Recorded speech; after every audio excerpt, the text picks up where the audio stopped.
வாங்க இன்றைக்கி என்ன செய்ய போகிறோம்னு பார்த்தீங்கன்னா, சுண்டக்காய், சின்ன வெங்காயம், பூண்டு போட்டு சூப்பராக ஆரோக்கியமான குழம்பு தாங்க வைக்க போகிறோம். எப்படி செய்யுதுன்னு பார்க்கலாம் வாங்க. ஒரு கடாயை வச்சு எண்ணெய் சேர்த்துக்குங்க.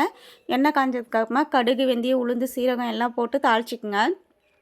நான் வந்து ஒரு கட் பண்ணி வச்சுருக்கேங்க பெரிய வெங்காயத்தையும் சேர்த்துக்கிறேன். 100 கிராம் சின்ன வெங்காயம், 100 கிராம் பூண்டு உரித்து வச்சுருக்கேங்க. இது எல்லாத்தையுமே ஒன்றா போட்டு தாளிச்சிக்கிறேங்க. கறிவேப்பிலையும் கூட சேர்த்துக்குங்க. இதெல்லாம் வதங்கிறதுக்கு கொஞ்சமாக உப்பு சேர்த்துக்குங்க. உப்பு சேர்த்து நல்லா கிளந்து விட்டுருங்க. இது மாதிரி செய்யும்போது நம்ம சின்ன வெங்காயம், பெரிய வெங்காயம், பூண்டு எல்லாமே ஒன்றா போட்டுடலாங்க. சீக்கிரமாகவே வெந்து வந்துடும், நமக்கு கலரும் மாறி வந்துடும். நீங்கள் உப்பு போட்டு வதக்குனீங்கன்னா சீக்கிரமாக வெந்துடுங்க நமக்கு. நல்லா கிளந்து விட்டுடுங்க. இப்போ வந்து கட் பண்ணி வச்சுருக்கேன் 2 தக்காளி, பழமான தக்காளியாக இருந்தால் குழம்புக்கு ரொம்பவே நல்லாயிருக்குங்க. சீக்கிரமாகவும் வெந்து வந்துடும் நமக்கு. அதனால் நீங்கள் ஏதாவது செய்யும்போது பழமான தக்காளியை சேர்த்துக்குங்க. கட் பண்ணி வச்சுருக்க தக்காளியை இப்போ சேர்த்துடலாங்க. தக்காளி சேர்க்கும் போதே கூடவே மஞ்சத்தூளும் கொஞ்சம் உப்பும் சேர்த்துக்குங்க. இன்னுமே தக்காளி நல்லா குழஞ்சி வந்துடும். நமக்கு டைமிங்கும் மிச்சமாகவும் குயிக்காக வேலை முடியுங்க. பாருங்கள், நான் மஞ்சத்தூள் ஒரு சிட்டிகை அளவு சேர்த்துருக்கேன். சேர்த்துட்டு நல்லா கிளறி விட்டுடுறேங்க. நல்லா கலந்ததுக்கப்புறமா இப்போ வந்து நம்ம குழம்புல வந்து ரெட் கலரில் மாறணும்னா நமக்கு வந்து வெறுமிளகாத்தூள் கொஞ்சமாக சேர்த்துக்குங்க. அதை வந்து நம்ம வெறுமிளகாத்தூளை எண்ணெயிலே சேர்க்கும் போது உங்களுக்கு கலர் பிரிஞ்சு சூப்பராக வரும். குழம்பு கொதித்து மேலே வரும்போது ரெட் கலரில் தெரியுங்க. நல்லாயிருக்கும் பார்க்குறதுக்கு. நல்லா கிளந்து விட்டுடுங்க. இப்போ வந்து சுண்டக்காய் வந்து நான் ஒரு 100 கிராம் சுண்டக்காய் வந்து நல்லா நசுக்கி அதில் இருக்க விதையெல்லாம் எடுத்து நல்லா வாஷ் பண்ணி வச்சுருக்கேங்க. சுண்டக்காய் எப்போவுமே நீங்கள் செய்யும்போது அதில் இருக்க விதையெல்லாம் எடுத்துடுங்க. விதையோடு சேர்த்து செஞ்சால் வயிறு வலிக்குங்க. அதனால் விதையெல்லாம் க்ளீன் பண்ணிவிட்டு நீங்கள் வாஷ் பண்ணிவிட்டு இதில் சேர்த்துக்குங்க. சுண்டக்காய் வந்து ரொம்ப வந்து வதங்கக்கூடாதுங்க. ரொம்ப வதங்கிச்சுன்னா ரப்பர் மாதிரி ஆகிடும். அதனால் லைட்டாக வதக்கி விட்டு ஒரு 2 நிமிஷம் இருந்தாலுமே போதும், மூடி போட்டு வச்சுருங்க.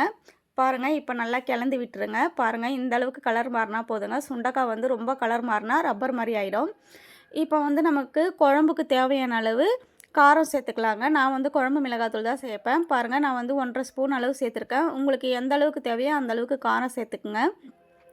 நல்லா கிளந்து விட்டுடுங்க. இந்த எண்ணெயிலே கலந்து விட்டிங்கன்னா உங்களுக்கு பச்சை வாசனைலாம் சீக்கிரமாக போயிடும். இந்த குழம்புக்கு தேவையான அளவு உப்பும் கூடவே சேர்த்துடுங்க. நம்ம ஏற்கனவே வெங்காயம் வதங்கும்போது, தக்காளி வதங்கும்போது உப்பு சேர்த்துருக்கோம். அதனால் இப்போது உப்பு பார்த்து சேர்த்துங்க. நம்ம பத்தலைன்னா கூட அப்புறமா சேர்த்துக்கலாங்க. நல்லா கிளந்து விட்டுட்டு தண்ணி தேவையான அளவு சேர்த்துக்குங்க. நான் வந்து குழம்பு கொஞ்சம் திக்காக தாங்க வைப்பேன். அதனால் தண்ணி கம்மியாகவே சேர்த்துப்பேன்.